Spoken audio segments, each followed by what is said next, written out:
Pioneer स्नेहांचल group के सभी committee members को और सभी साथियों को मेरा नमस्कार। साथियों, मैं मृणाल एक शराबी। ईश्वर की कृपा है, फेलोशिप की छत्रछाया है, आप साथियों का साथ है, घर वालों का जबरदस्त सपोर्ट है। शराब के पहले जहरीले घूंट से दूर हूँ और आप लोगों के बीच में हूँ। साथियों, एक सुखी जीवन जी रहा हूँ। और सुखी जीवन से हाँ मेरा मतलब ये बिल्कुल नहीं है कि मेरी लाइफ में समस्याएं नहीं है। समस्याएं वैसी ही हैं, बदस्तूर जारी हैं। फर्क सिर्फ इतना है कि आज मुझे उन समस्याओं का समाधान करने का तरीका मिल गया है, मुझे सॉल्यूशंस मिल गए हैं। अलग अलग तरह की समस्याएं आती हैं जिनके अलग अलग सॉल्यूशंस होते हैं। लेकिन आज से कुछ समय पहले एक वक्त ऐसा भी था जब मेरे पास हर समस्या का एक ही सॉल्यूशन हुआ करता था, और वो थी शराब। हर परिस्थिति में मुझे सिर्फ केवल शराब ही सूझती थी। हर समस्या का हल जो था मुझे केवल शराब ही सूझता था। और सॉल्यूशंस की बात क्या करूं यार, मेरे जीवन का तो उद्देश्य ही एकमात्र बचा था और वो था शराब। मुझे केवल शराब ही पीनी होती थी, बिना इस बात का विचार किए कि मेरी आर्थिक स्थिति क्या है, मेरी मानसिक स्थिति क्या है, मेरी शारीरिक स्थिति क्या है, मेरी पारिवारिक स्थिति क्या है, मेरे परिवार वालों पर क्या गुजर रही है, मेरी जिंदगी किस ओर जा रही है। किसी भी बात की परवाह किए बिना मुझे तो केवल और केवल शराब ही पीना होता था, और कुछ मुझे सूझता ही नहीं था। साथियों, मुझे बहुत अच्छी तरह से याद है, आज से कुछ साल पहले की ही बात है। मेरे पिताजी की उम्र थोड़ी कम थी उस समय। वो शारीरिक रूप से पूरी तरह स्वस्थ थे, चल फिर सकते थे अच्छी तरह, लेकिन इन सब के बावजूद उनके चेहरे पे हमेशा एक उदासी छाई हुई रहती थी। वो एक तिलपन जो होती है वो उनके मन में हमेशा रहती थी, और वो मुझसे कहते थे कि यार मैं चैन से मर नहीं पाऊंगा, मैं तेरी ऐसी हालत देखता हूँ, मैं चैन से मर नहीं पाऊंगा। वहीं आज की स्थिति है, 80 साल के लगभग उनकी एज हो चुकी है, उनसे ठीक से चलते फिरते नहीं बनता है, बहुत सारी स्वास्थ्य समस्याएं उन्हें आने लगी हैं। लेकिन आज जब मैं उनका चेहरा देखता हूँ तो मुझे उनके चेहरे पे एक सुकून दिखाई देता है, एक आत्मसंतुष्टि का भाव दिखाई देता है, आत्म शांति का भाव दिखाई देता है। और आज मेरे से कहते हैं वो कि यार अब आज मैं इस मोड़ पर हूँ, मुकाम पर हूँ कि किसी भी क्षण में यदि मुझे मौत आ गई ना तो मुझे किसी बात का मलाल नहीं रहेगा, सुकून से और चैन से मरूंगा। और सेम यही स्थिति यार मेरे वाइफ के साथ थी। पी मैं रहा था, बीमारों जैसी हालत मेरी थी, लेकिन जितना बीमार मैं नजर आता था ना उससे कहीं ज्यादा बीमार मेरी वाइफ नजर आती थी। हमेशा उसके चेहरे पर एक मनहूसियत छाई रहती थी। घर का माहौल कुछ ऐसा था कि हंसी का नामो निशान तो था ही नहीं यार, वो तो भूल ही जाओ आप लोग। समाज की स्थिति भी बहुत कम बनती थी, आपस में बातचीत भी बहुत कम होती थी, और एक सन्नाटा सा घर में पसरा पड़ा रहता था। लेकिन दोस्तों, ये पूरा सिनेरियो, अगर आज की बात करूं तो पूरा सिनेरियो चेंज हो चुका है। और ये सब इसलिए हुआ है कि कहीं ना कहीं मेरे मन में कुछ परिवर्तन हुए हैं, मेरे विचारों में कुछ परिवर्तन हुए हैं। और वो ऐसा इसलिए क्योंकि ईश्वर की कृपा मुझ पर हुई, आप लोगों का साथ मिला, फेलोशिप की छत्रछाया मुझे मिली, और उसकी वजह से मेरा मन वो परिवर्तित हुआ। मेरा टॉपिक है दोस्तों, मन का इलाज है, शरीर का नहीं, है ना। और ये में जब हम आते हैं तो हमको ये भी कहा जाता है कि यार ये शरीर से लगी हुई मन की बीमारी है। तो अगर देखा जाए तो ये बहुत महत्वपूर्ण बात है, क्योंकि मेरी सारी समस्याओं की जो जड़ है वो मन से ही शुरू होती है। यानी अगर मेरी जितनी भी गतिविधियां हैं, मैं जो भी करता हूँ उसकी शुरुआत कहीं ना कहीं मन से होती है। अगर मैं कहूँ कि मन व्यक्तित्व का निर्माण करता है तो गलत बात नहीं होगी, है ना। अभी मान लीजिए कि आज मेरी इच्छा होती है कि यार मुझे कुछ स्पेशल डिश खानी चाहिए, बाहर जाके कुछ खाना वाना खाना चाहिए, लेकिन मेरे जेब में पैसे नहीं है, तो इस बात की संभावना ना के बराबर है कि मैं किसी दोस्त से उधार मांग कर लाऊंगा और बाहर जाके खाना खाऊंगा, या मैं अपनी वाइफ के पर्स से पैसे चुरा लूंगा और फिर मैं बाहर जाके खाना खाऊंगा, या मैं हेरा फेरी करके कहीं से पैसे का बंदोबस्त कर लूंगा और मैं खाना खाऊंगा यार। ऐसा होना शायद संभव नहीं है दोस्तों, लेकिन जब शराब की बात आती है तो मेरे साथ बिल्कुल ऐसा ही होता था। चाहे कुछ भी हो जाए, एक बार मेरे मन में यदि शराब पीने का विचार आ गया तो मुझे हर हाल में शराब पीनी ही होती थी, चाहे मेरे पास पैसे हों या ना हो, चाहे मेरी मानसिक शारीरिक स्थिति ऐसी हो कि मेरा शरीर शराब को झेल पाएगा कि नहीं, लेकिन मुझे तो शराब पीनी ही होती थी। मतलब कहीं ना कहीं यार मेरे मन में गड़बड़ थी।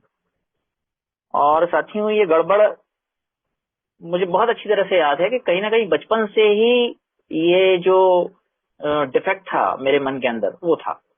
क्योंकि जब मैं छोटा था, शायद मेरी उम्र रही होगी 4 या 5 साल के आसपास, जब मुझे कोई बहुत ज्यादा समझ नहीं थी, मेरे पिताजी एक सोशल ड्रिंकर थे और हमारे घर में पार्टियां हुआ करती थी। ऑलमोस्ट वीकेंड पर मेरे पिताजी के कुछ दोस्त आया करते थे और वो लोग शराब पिया करते थे। और उनकी महफिल सस्ती थी, टेबल के चारों ओर वो लोग बैठ जाया करते थे, पैक बना के चुस्कियां लेके पिया करते थे, स्नैक्स का आनंद लिया करते थे। तो वो चीज मेरे को बहुत अट्रैक्ट करती थी और मेरे को लगता था कि यार ये बड़ी अच्छी चीज है, इसको तो अपने को करके देखना है। और उस छोटी सी उम्र में जब मैं कोल्ड ड्रिंक पिया करता था या जूस पिया करता था, तो मैं मान के पिया करता था कि यार मैं शराब पी रहा हूँ और बड़ा होके मेरे को शराब तो पीना है। तो आप सोचिए कि कितनी बड़ी मन की गड़बड़ इसे कही जाएगी कि एक बच्चा जिसको ये पता नहीं कि शराब होती क्या है, शराब पीने से होता क्या है, क्या उसके प्रभाव पड़ते हैं, नशा क्या होता है, कुछ भी मेरे को नहीं मालूम था। लेकिन मेरा जबरदस्त आकर्षण शराब के प्रति था। खैर साथियों, वो समय गुजरता चला गया। इसी बीच में मैं जब मेरी उम्र बढ़ने लगी तो मेरे पिताजी को ये एहसास हुआ कि यार बेटा बड़ा हो रहा है और उसके सामने मुझे शराब नहीं पीनी चाहिए, मेरे को शराब पीना छोड़ देना चाहिए, उस पर हो सकता है कि बुरा असर पड़ेगा। और आज से लगभग 35 साल पहले या उससे कुछ ज्यादा या कम उन्होंने शराब पीना छोड़ी और उन्हें अपनी लाइफ में कभी भी शराब पीने की जरूरत नहीं पड़ी। लेकिन हमारे घर में यार शराब की बोतलें रखी रहती थी, क्योंकि कुछ रिश्तेदार आया करते थे, पापा के कुछ फ्रेंड्स आया करते थे, तो मेरे पिताजी को मेहमान नवाजी करने का बड़ा शौक था। तो वो शराब हमेशा अवेलेबल मेरे घर में रहती थी। समय बीतता चला गया और 9th क्लास मेरे को याद है आज भी बहुत अच्छी तरह से। 9th क्लास में मैं था और एक दिन मेरे घर वाले बाहर गए किसी फंक्शन में, वो 2 दिन के लिए घर से बाहर रहने वाले थे और मेरी नजर शराब की बोतल पे रखी जो मेरे घर में रखी हुई थी। मेरे कोई रिलेटिव आए थे और वो उसमें से आधी शराब पी गए थे और आधी शराब उसमें रखी हुई थी। तो मेरे मन में विचार आया कि यार इसमें से थोड़ी सी शराब निकाल के उसमें पानी मिला देंगे और आज पी के तो देखें। और उस दिन मैंने अपनी जिंदगी का पहला पैक बना के पिया था।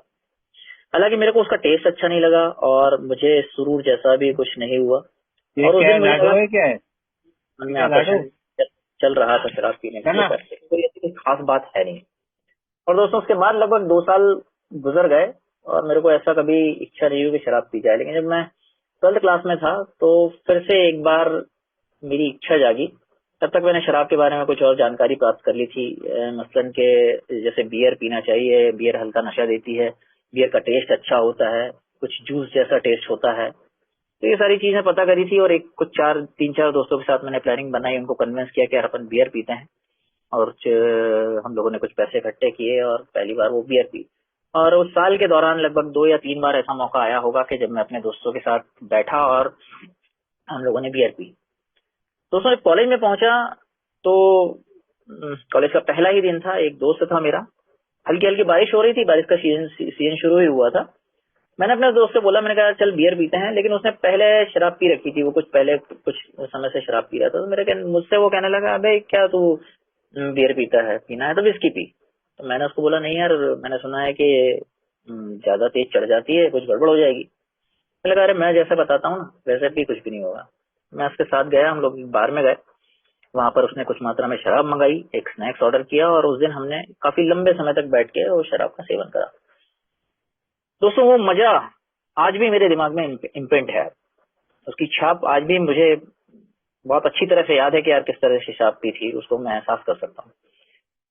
वो दिन गुजर गया और उसके 4-5 दिन बाद मेरे को उस आनंद की याद आने लगी और मैं किसी दूसरे के दोस्त के साथ उसी बार में गया, उसी जगह बैठा, वही ब्रांड की मैंने शराब मंगाई, वही स्नैक्स मैंने ऑर्डर किया और फिर से मैंने शराब का सेवन किया। हालांकि जो दोस्त मेरे साथ गया था वो पीता नहीं था और उसने शराब भी नहीं पी, लेकिन मैंने अकेले पी। इस तरह से सिलसिला चल निकला। कॉलेज में कुछ और दोस्तों से मुलाकात हुई और महीने में 1 या 2 बार हमारी पार्टियां हो जाया करती थी और हम लोग मिलते थे, पैसे इकट्ठे करते थे, शराब पिया करते थे। लेकिन यहाँ एक जो चीज हो रही थी दोस्तों, जो बदलाव मेरे अंदर आ रहा था वो ये था कि मेरी जो इच्छा थी शराब पीने की बढ़ती चली जा रही थी। शुरुआती दिनों में ऐसा नहीं हो रहा था, मुझे कभी शराब की याद नहीं आती थी, लेकिन अब मेरे को शराब की याद आने लगी थी। दूसरा एक काम और मेरे साथ ये हो रहा था, वो ये था कि मेरी मात्रा धीरे धीरे बढ़ती जा रही थी। जबकि वो दोस्त जिन लोगों के साथ मैं बैठा करता था वो 2 या 3 पैक पीकर संतुष्ट हो जाया करते थे, लेकिन मुझे लगता था कि यार मेरे को थोड़ी सी और शराब पीना चाहिए। अभी जब हमारी पार्टी का दौर खत्म हो जाया करता था तो मैं उसके बावजूद अपने दोस्तों से कन्विंस किया करने की कोशिश किया करता था कि यार थोड़ी सी शराब और बुलवाई जाए। अगर वो तैयार हो जाते थे तो ठीक है, और यदि वो तैयार नहीं होते थे तो मैं अपने पैसे से कुछ मात्रा में और शराब खरीद के लाता था और शराब पिया करता था। अभी ये सब देखकर मेरे दोस्त कहा करते थे कि यार तू तो बहुत कैपेसिटी वाला आदमी है यार। एक दोस्त तो मेरे को कहता था कि यार पीने के मामले में तू शेर है। तो पीने के बाद ना तो लड़खड़ाहट से ज्यादा मात्रा में शराब पीता है, तेरी चाल में कोई लड़खड़ाहट नहीं होती, तेरे बोलने में कोई लड़खड़ाहट नहीं होती, तू और ज्यादा डिसेंट हो जाता है। और ये चीज मेरे को बहुत अप्रिशिएशन लगता था बहुत, और मेरे को बहुत इंस्पायर करती थी। और मैं अपनी शेखी बगाड़ने के लिए हर बार जब अपने दोस्तों के बीच में बैठा करता था तो मैं शराब की थोड़ी सी ज्यादा मात्रा ही लिया करता था। इसके बाद क्या होता था दोस्तों के उनका तो इससे काम चल जाता था, यानी महीने में एक बार, दो बार, तीन बार जो पार्टियां हुआ करती थी उससे इनका काम चल जाता था। लेकिन मेरे को वो हर 2-3 दिन में वो वापस से वैसे ही करने की इच्छा हुआ करती थी। और जब मैं अपने दोस्तों से संपर्क किया करता था तो अगर वो मना कर दिया करते थे तो मैं फिर दूसरे दोस्त ढूंढने लग जाता था। और ऐसा करके मैंने अपने कॉलेज टाइम में 3-4 ऐसे अलग अलग सर्कल तैयार कर लिए थे जिनके साथ बैठकर मैं शराब पी सकूं। अभी मेरी शराब की मात्रा बढ़ती जा रही थी तो धीरे धीरे मेरे दोस्त टोका टाकी करने लग गए थे। वो मुझे कहने लगे थे कि यार तू अब शराब ज्यादा पीने लगा है। ये वही दोस्त थे जो मेरी तारीफ कर रहे थे। और इसी बीच में कुछ इंसिडेंट ऐसे भी हो गए थे जब मैं शराब पीकर बेहोश हो गया था, या ब्लैकआउट में वटेवर कहते हैं, चला गया था। एक इंसिडेंट मेरे को याद आता है कि एक पार्टी हम लोगों ने यार ऑर्गेनाइज करी, एक बर्थडे पार्टी थी, और वहां पर हम 5-6 दोस्त मिले और एक बोतल शराब वहां पर लेकर आई गई, और सारे दोस्तों ने मिलकर केवल आधी बोतल ही फिनिश करी और फिर आधी बोतल को बचाने का निर्णय लिया गया। लेकिन आप मेरे मन का पागलपन देखो कि यार मेरे को ऐसा लग रहा था कि यार पूरी शराब मुझे आज ही पी जाना चाहिए, जैसे मुझे कभी दोबारा शराब मिलेगी नहीं। और मैंने वो पूरी की पूरी शराब अकेले पीकर पी ली, आधी बोतल। उसके लिए उस समय मेरे लिए बहुत ज्यादा मायने रखती थी, नया नया नया शराबी था मैं, और मैं पीकर अचेत हो गया। और जब ऐसा हुआ तो दोस्तों वही मेरा साथी जिसने मेरी एक बार तारीफ करी थी कि यार तू तो पीने के मामले में शेर है, वो मुझसे कहने लगा यार तू अब बहुत ज्यादा मात्रा में शराब कंज्यूम करने लगा है, तेरे को कम पीना चाहिए। और उसने मुझसे कहा कि शेर अब बूढ़ा हो गया है। तो ये बात मेरे को बड़ी बेकार लगी यार। मैंने कहा मेरा तो नाम चलता था अभी शराबियत के मामले में, शराब पीने के मामले में मेरे कैपेसिटी के चर्चे किया करते थे मेरे दोस्त लोग, और अब ये लोग ऐसा बोलने लगे तो मैं उनको ये बोल के आर्गुमेंट किया करता था कि यार मेरे देखो मैं कितनी मात्रा में शराब पीता हूँ, जरा इतनी तुम लोग पी के तो देखो। तो वो मेरे से कहते थे कि यार हम इतनी पी के देखें क्यों, हमें क्या जरूरत है, हमारा 2 पैक 3 पैक एंजॉय करने के लिए शराब होती है, उतना पी के हमारा काम चल जाता है। लेकिन मैं कहता था यार यार तुम लोग डरपोक हो यार, तुम्हारे बस का कुछ नहीं है, ऐसा वैसा। और ऐसा करके अपने ज्यादा शराब पीने को जस्टिफिकेशन दिया करता था। लेकिन जब मेरी टोका टाकी मेरे दोस्तों की बढ़ने लगी तो फिर मैंने अकेले शराब पीना शुरू कर दिया। और जब मैंने अकेले शराब पीना शुरू कर दिया तो करा तो मेरे को ये चीज बड़ी पसंद आई, क्योंकि मेरे को लगा यार यहाँ तो बड़ी शांति है, दोस्तों के साथ में बैठो तो बहुत ज्यादा शोर शराबा होता है, और यहाँ बड़ी शांति है। और फिर वो अकेले अकेले शराब पीना शुरू कर देना, और फिर अपने विचारों में खोए रहना, अपनी प्लानिंग्स, वो सपनों की दुनिया जो मेरी हुआ करती थी उसमें मैं उतर जाया करता था। तो इस तरह से धीरे धीरे दोस्तों के साथ बैठना कम हो गया और मैं अकेले अकेले शराब पीने लगा। जिंदगी बहुत तेजी से गुजर रही थी दोस्तों। ये वो समय था जब शराब ने मेरी लाइफ में प्रवेश किया था, जब किसी भी युवा के करियर बनाने का समय होता है। मेरे गोल्स बहुत अच्छे से क्लियर थे, मेरे जीवन के प्रति एक प्लानिंग थी, कुछ मेरे को अचीव करना था। लेकिन धीरे धीरे शराब वो सारी प्राथमिकताएं मुझसे छीनती जा रही थी और खुद को प्रथम स्थान पर रखती जा रही थी, लेकिन मेरे को ये समझ में नहीं आ रहा था।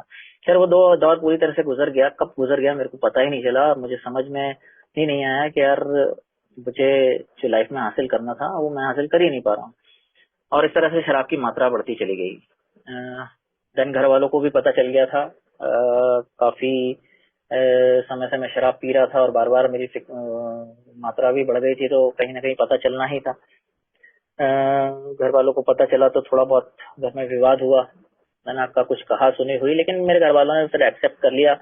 और मेरे पिताजी जो कि सोशल ड्रिंकर थे, तो उन्हें लगा यार कि जैसे मैं शराब पिया करता था शायद ये भी वैसे ही पीता होगा, तो बहुत ज्यादा आपत्ति नहीं हुई। और फिर मैं चोरी छुप के फिर भी मैं शराब पिया करता था, क्योंकि उस समय मेरे को अपनी इमेज की, सोशल इमेज की बड़ी चिंता हुआ करती थी। मुझे लगता था यार किसी को पता नहीं चलना चाहिए कि मैं शराब पीता हूँ। तो धीरे धीरे समय बीतने लगा और फिर मेरी शादी हुई। अभी जब मेरी शादी हो गई तो मेरी वाइफ को मैंने पहले ही बता दिया था कि यार मैं शराब पिया करता हूँ कभी कभी। मैंने ऐसा नहीं बोला था कि मैं इतनी ज्यादा मात्रा में शराब पीता हूँ, मैंने कहा यार मैं कभी कभी शराब पिया करता हूँ। तो उसने एक्सेप्ट कर लिया। मेरे जो ससुर जी थे वो भी ड्रिंकर थे और वो सोशल ड्रिंकर थे, तो उसे शायद लगा होगा कि यार ऐसे ही शराब मैं भी पीता हूँ। लेकिन जब वो शादी होके आई तो शुरुआत के कुछ दिनों तक तो मैंने शराब को हाथ नहीं लगाया। मुझे इम्प्रेस करना था, नई लड़की थी, नया जीवन साथी था, तो मुझे उसको इम्प्रेस करना था। लेकिन जल्दी एक दिन मैं शराब पी कर आया और उसने थोड़ा सा टोका, तो मैंने कहा मैंने तुम्हें पहले बताया था मैं तो शराब पीता हूँ। बात आई गई हो गई, और फिर हर 2-4 दिन में मैं शराब पीकर आने लगा। अब चूंकि मेरे घर में मेरे लिए अलग से रूम था, तो मेरे घर वालों को कुछ खबर भी नहीं हो सकती थी, और इस मौके का पूरा पूरा फायदा उठाने की मैंने सोची। धीरे धीरे मैंने मेरी वाइफ को इस बात की आदत डाल ली कि मैं एक शराबी हूँ और हर 2-4 दिन में मैं शराब पीकर आऊंगा। और फिर इन दिनों की संख्या घटने लगी। जब मेरी बीवी वाइफ मुझे टोका करती थी कि अब आप रोज रोज शराब पीने लगे हो, तो मैं ये कह के कन्विंस करने की कोशिश करता था कि देखो यार, मैं अपने पैसे की शराब पीता हूँ, मैं चुपचाप शराब पीता हूँ, घर में आके सो जाता हूँ, मैं कोई गाली गलौज नहीं करता, मैं कोई झगड़ा झांसा नहीं करता, तुम्हें किस बात की आपत्ति है। मैं कन्विंस किया करता था कि यार, शराबी को से समस्या तो शराब से तब होती है जब लोग पी के कोई नाले में गिरता है, कोई एक्सीडेंट कर रहा होता है, कोई गाली गलौज झगड़े झांसे करता है, मेरे से तुम्हें क्या प्रॉब्लम है। तो वो बेचारी ये चीज सुन के मेरे आर्ग्यूमेंट के आगे चुप हो जाया करती थी। लेकिन दोस्तों, जैसे कि बढ़ती हुई बीमारी है, धीरे धीरे वो मेरी शराबियत तेजी से बढ़ने लगी, मेरी क्वांटिटी तेजी से बढ़ने लगी। शराब पीने की जो फ्रीक्वेंसी है वो बहुत ज्यादा कम होने लगी। जो सालों की बात थी वो महीनों पे कब आई मुझे पता नहीं चला, महीनों से सप्ताह पर कब आई, और सप्ताह से रोज पे कब आ गई। इवन रोज रात में जो शराब हुआ करती थी वो शाम को आ गई, 3-4 बजे शुरू होने लगी, फिर दोपहर में आ गई, दोपहर से सुबह आ गई, और एक समय ऐसा आ गया जब मैं 24 घंटे का शराबी हो गया था। सुबह से ही मुझे शराब की जरूरत पड़ती थी। इसी बीच में जब मात्रा बढ़ने लगी थी, तो कहीं ना कहीं मैंने प्रयास शुरू कर दिए थे कि मुझे नियंत्रित करके शराब पीना चाहिए, और मैं उसको कोशिश करता था। मैं हर बार कसमें खाया करता था कि अब शराब पी ली है, अब आज से 1 महीने में शराब नहीं पीऊंगा। लेकिन कभी भी इस तरह के जो रेजोल्यूशंस थे वो काम आते नहीं थे, और बीच में ही मैं शराब पी लिया करता था। मेरे घर वाले भी मुझे बहुत समझाया करते थे। मेरे पिताजी कहते थे कि यदि तेरे को शराब पीना ही है तो भाई तू नियंत्रित मात्रा में शराब पी। मैं उसको कंट्रोल करने की पूरी कोशिश कर रहा था, लेकिन वो कंट्रोल नहीं हो रही थी। और जब पानी सर के ऊपर से गुजर गया, चीजें मेरे नियंत्रण से पूरी तरह बाहर हो गई, तब फिर मैंने फैसला किया कि यार, अब मेरे को शराब हमेशा के लिए बंद करनी चाहिए। लेकिन दोस्तों, वो कोशिशें भी मेरी नाकाम होने लगी। मैं हर बार कोशिश करता था कि बस आज के दिन शराब पी लेता हूँ, कल से मैं शराब नहीं पीऊंगा।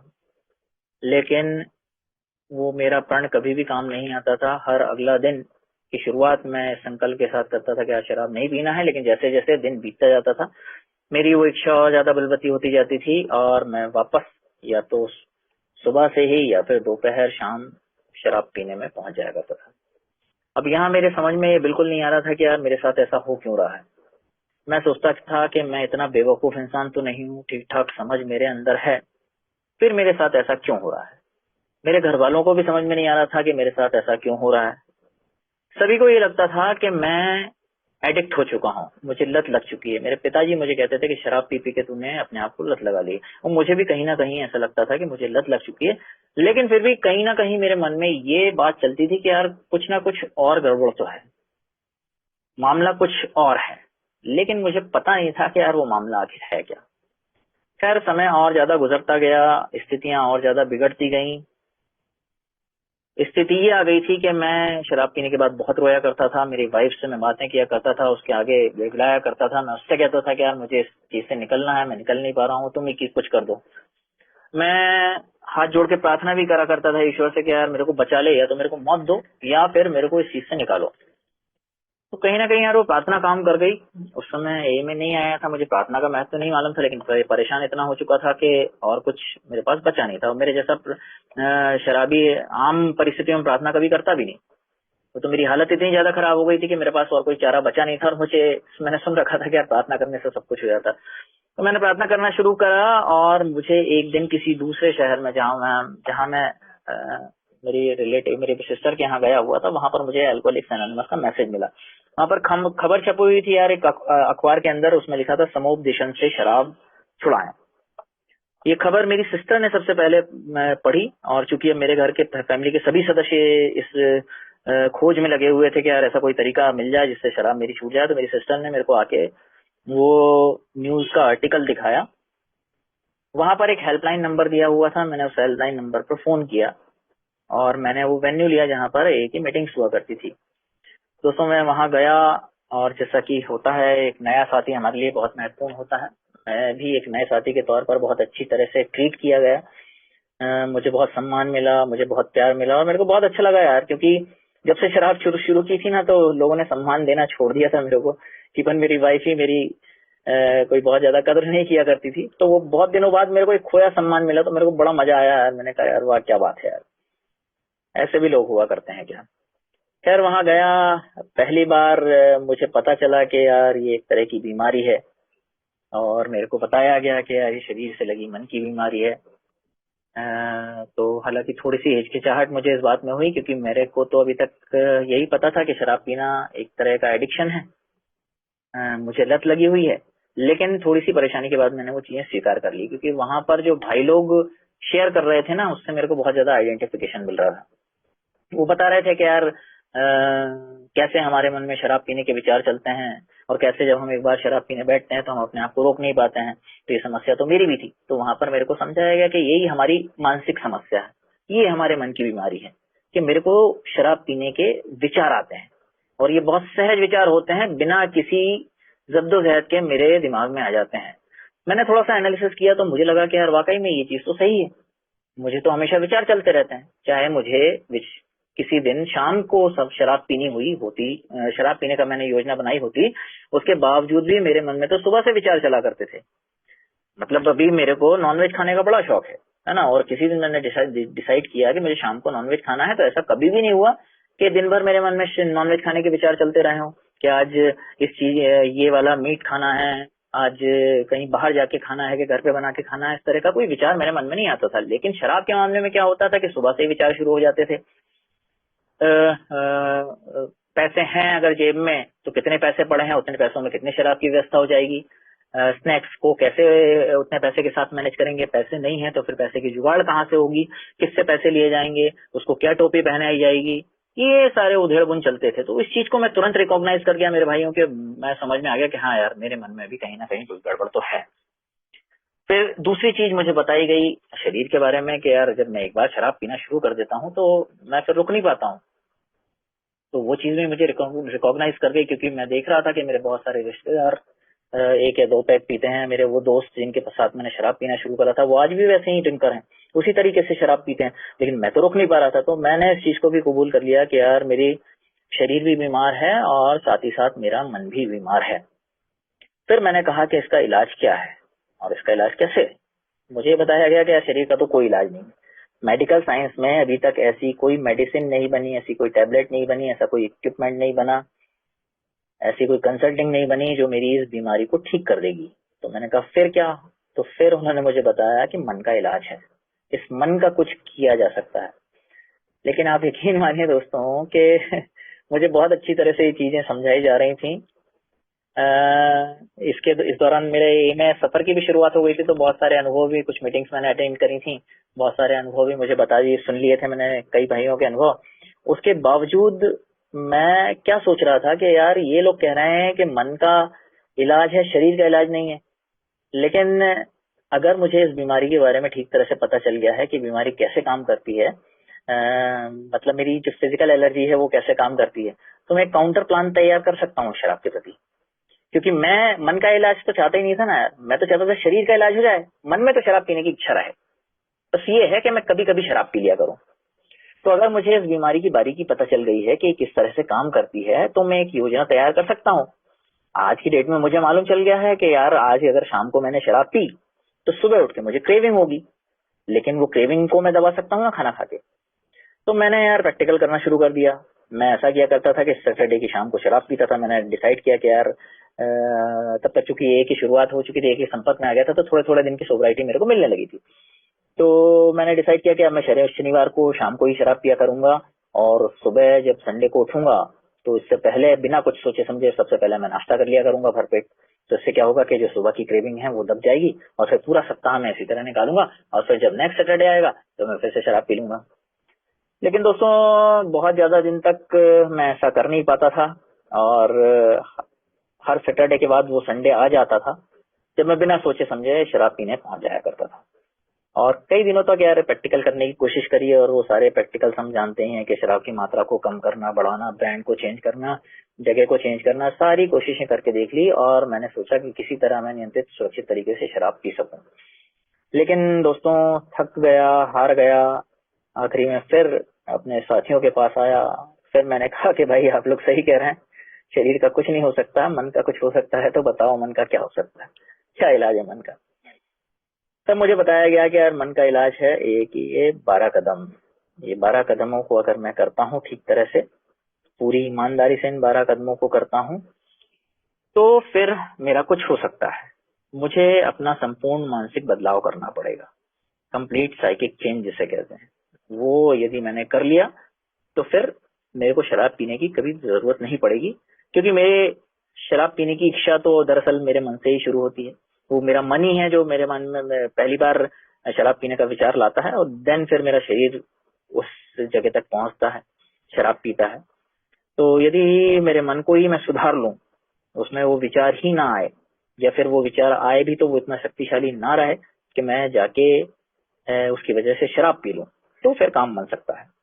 तो मुझे जब यार ए के 12 कदमों के बारे में बताया ना, और मैंने पढ़ा, तो मेरे को बड़ा अच्छा लगा, है ना। क्योंकि कॉलेज टाइम से ही, स्कूल टाइम से मैं थोड़ा थोड़ा अध्यात्म के टच में था। कुछ धर्म उपदेशकों की या फिलोसफर्स की किताबें मैं पढ़ा करता था, उनके उपदेशों को मैं सुना करता था। तो मेरे को बड़ी अच्छी अच्छी चीजें लगी कि यार वाकई में शराब के सामने शक्तिहीनता स्वीकार कर लेना, और उच्च शक्ति में विश्वास कर लेना, ईश्वर के अपने आप को ईश्वर के हवाले कर देना, नैतिक लेखा जोखा बनाना, अपनी बुराइयों को ढूंढना। तो मैंने कहा यार बड़ा गजब का प्रोग्राम है यार, ये तो बहुत बढ़िया चीज है।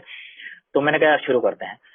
तब तक क्या हुआ था कि लॉकडाउन लग गया था, और लॉकडाउन लग गया था, ये अपने जो ऑनलाइन मीटिंग्स हैं वो भी उस समय से शुरू हो गई थी। तो एक भाई के लगातार मैं कांटेक्ट में था, और उनसे मैंने रिक्वेस्ट की कि यार आप क्या मेरे स्पॉन्सर बनेंगे, आप, मैं आपके साथ 12 स्टेप करना चाहता हूँ। सहर्ष उन्होंने स्वीकार कर लिया। काफी टाइम उन्होंने मुझे दिया, हम लोगों ने फोन पे ही प्रोग्राम शुरू करा, और मेरे को सारी चीजें समझ में आ रही थी। मैंने कहा यार वाकई में यार ये तो बिल्कुल चीज अब हुआ है सही मेरा इलाज, और ये सारी चीजें बिल्कुल बहुत अच्छी तरीके से काम करेंगी। सब कुछ मुझे समझ में आ गया। लेकिन दोस्तों 3 महीने के बाद ही, मेरा प्रोग्राम चल रहा था, हम स्टेप वर्किंग में थे, लेकिन 3 महीने के बाद ही मैंने वापस जाके शराब पी ली। और दोस्तों फिर वो सिलसिला चल पड़ा इन आउट होने का, और लगभग 2.5 साल तक मैं इन आउट होता रहा।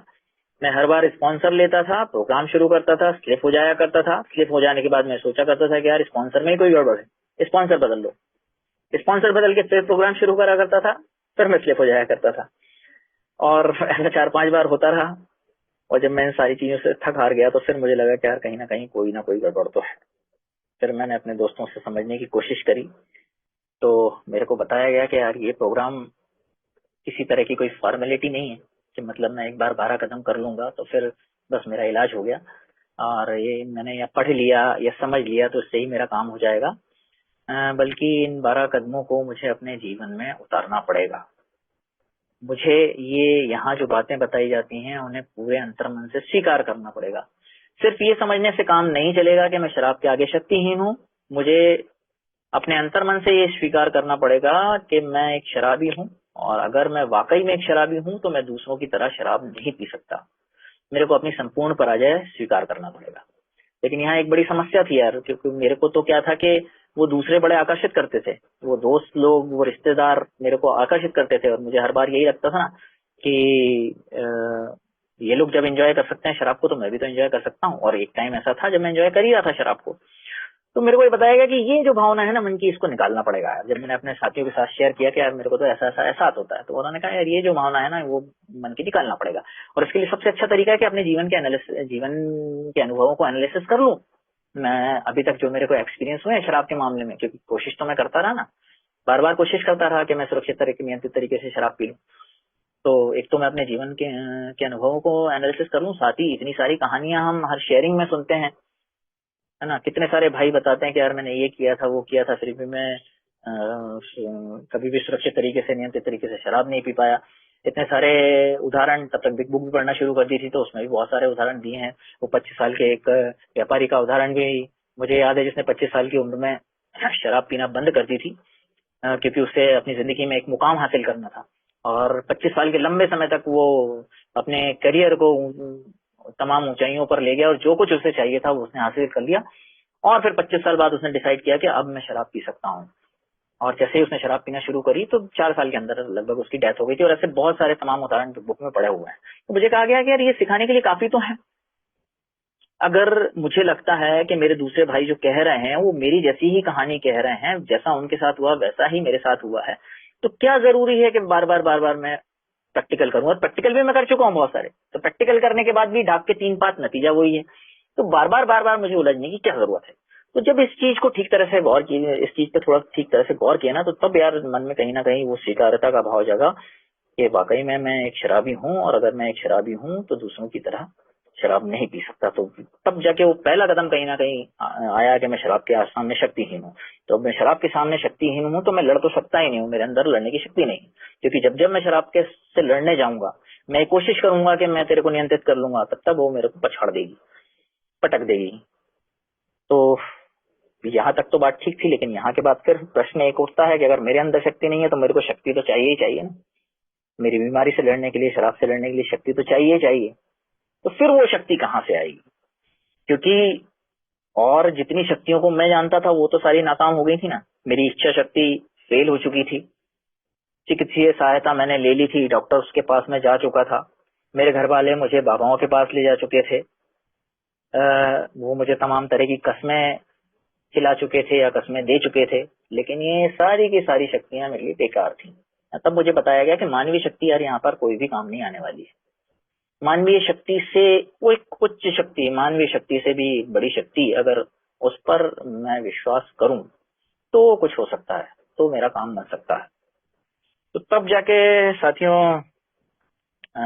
वो कॉन्सेप्ट समझ में आया कि यार कोई भी मानवीय शक्ति मेरा कुछ नहीं कर सकती है ना। मानवीय शक्ति नहीं कर सकती है तो फिर क्या होगा?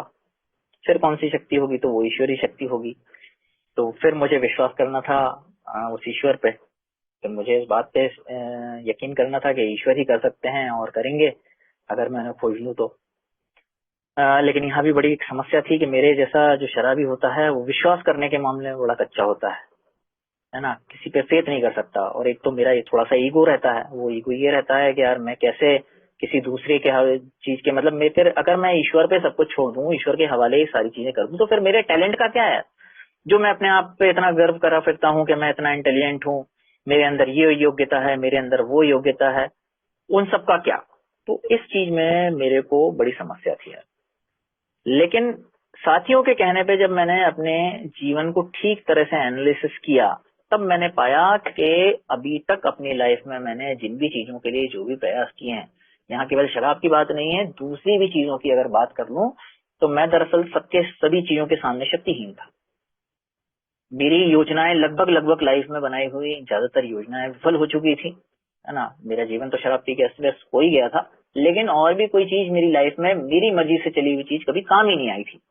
तो मुझे ये कहा गया कि यार जब मेरा एनालिसिस ये कहता है कि मेरी सारी योजनाएं विफल हुई, है ना, तो फिर मुझे समस्या क्या होनी चाहिए? फिर मेरे को एक बार ईश्वर में विश्वास करके भी देख लेना चाहिए ना। तो या फिर कहीं ना कहीं धीरे धीरे वो चीज भी अमल में लाई, ईश्वर पर विश्वास बनाना और उसके मार्गदर्शन को प्राप्त करना। तो धीरे धीरे यहाँ से संपूर्ण जिस संपूर्ण मानसिक बदलाव की हम बात करते हैं, वो संपूर्ण मानसिक बदलाव शुरू हुआ। लेकिन बात यहीं पर खत्म नहीं हो जाती थी दोस्तों, क्योंकि मेरे को कहा गया था कि यार ये जो बदलाव शुरू हुआ है किसी पल खत्म हो सकता है अगर मैं बाकी आगे की चीजों पर काम नहीं करूंगा, है ना। और मुझे चरित्र दोषों के बारे में भी पता ही था कि यार दरअसल जो शराब है वो तो समस्या का एक लक्षण मात्र है। मेरी असली समस्या तो मेरी चरित्र दोष है। तो अगर मैं अपने चरित्र दोषों पर काम नहीं करता हूँ, क्योंकि अल्टीमेटली तो मेरे चरित्र दोष मेरे मन से ही निकल के आते हैं, मेरी मानसिक स्थिति ही ऐसी है। तो अगर मैं उन चरित्र दोषों को पहचानना, है ना, और पहचान के उन पे काम करना, जब तक मैं ऐसा नहीं करता हूँ तो वो दिन दूर नहीं जब मैं कभी भी शराब पी लूंगा, इन सारी चीजों को करने के बाद भी। तो दोस्तों कहीं ना कहीं उसका महत्व समझ में आया कि जो मेरे चारित्रिक दोष होते हैं, जैसे गुस्सा है, खुन्नस है, लालच है या मेरी वासना है, ये मेरे को कैसे शराब पिला देते हैं। तो इन चीजों को पहचानना सीखा, इन पर काम करना सीखा। खासकर जो रिसेंटमेंट होता है उस पे तो बहुत ही ज्यादा काम करना सीखा, क्योंकि हमारा एक स्लोगन भी है कि resentment is the number 1 offender. हमारा सबसे बड़ा शत्रु ही खुन्नस है।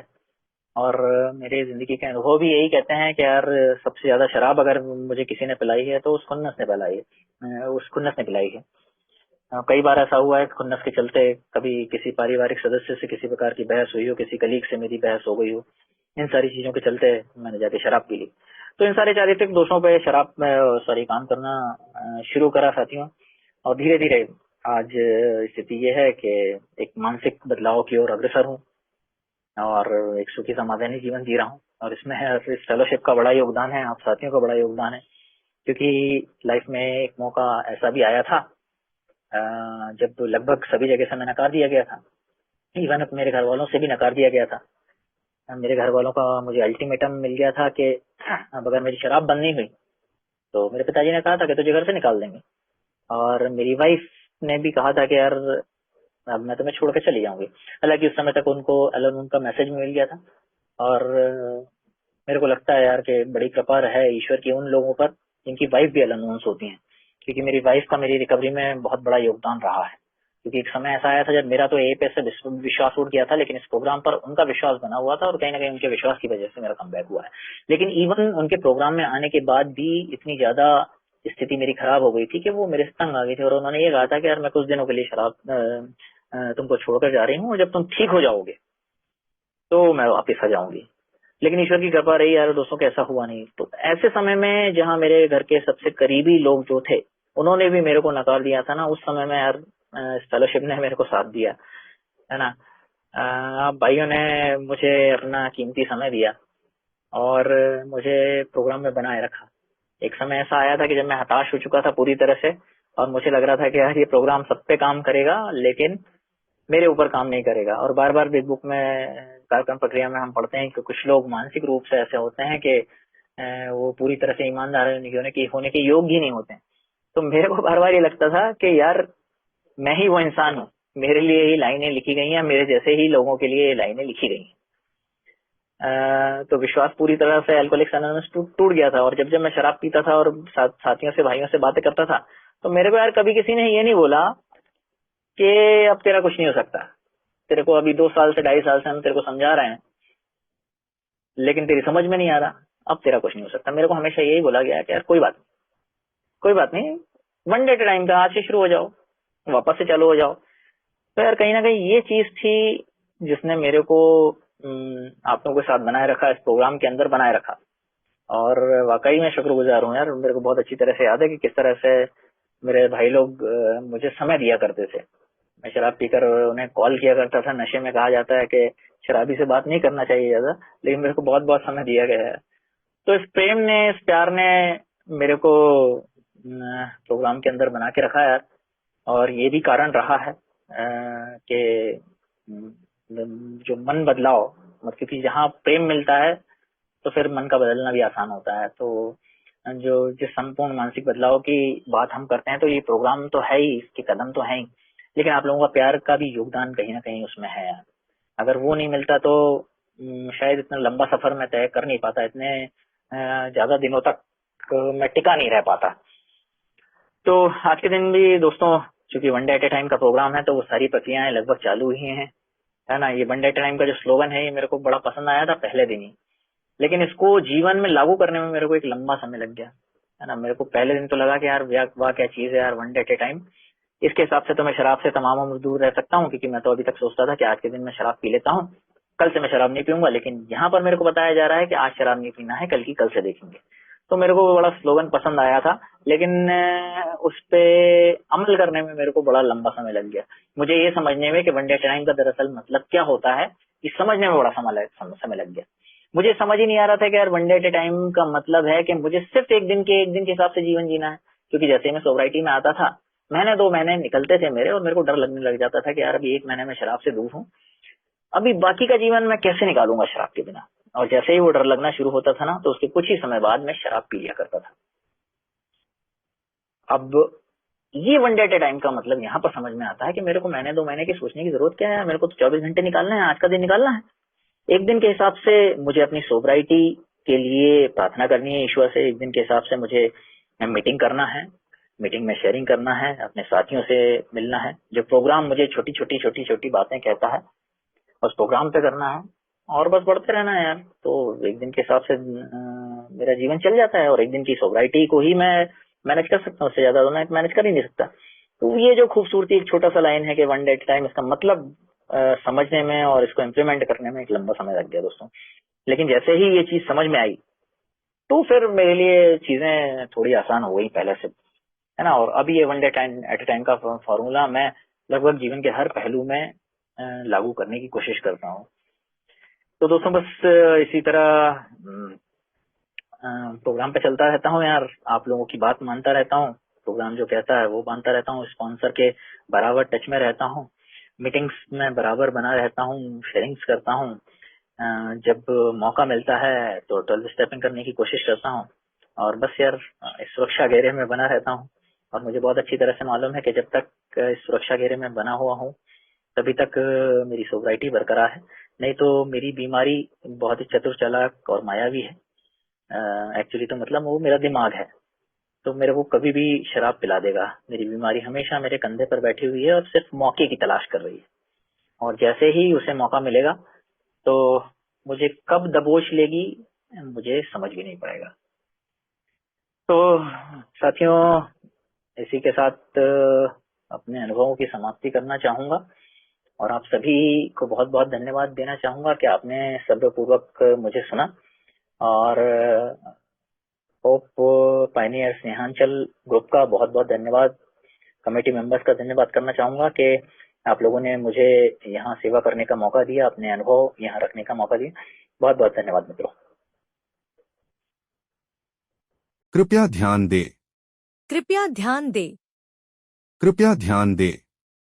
अगर किसी भाई या बहन को शराब के मामले में समस्या हो या शराब छोड़ना हो तो कृपया संपर्क करें GSO इंडिया, मतलब ये वेबसाइट पर संपर्क करें www.agsoindia.org, और अपने आसपास AA मीटिंग ढूंढने के लिए यह वेबसाइट पर जाएं www.aa.org/findaa। धन्यवाद।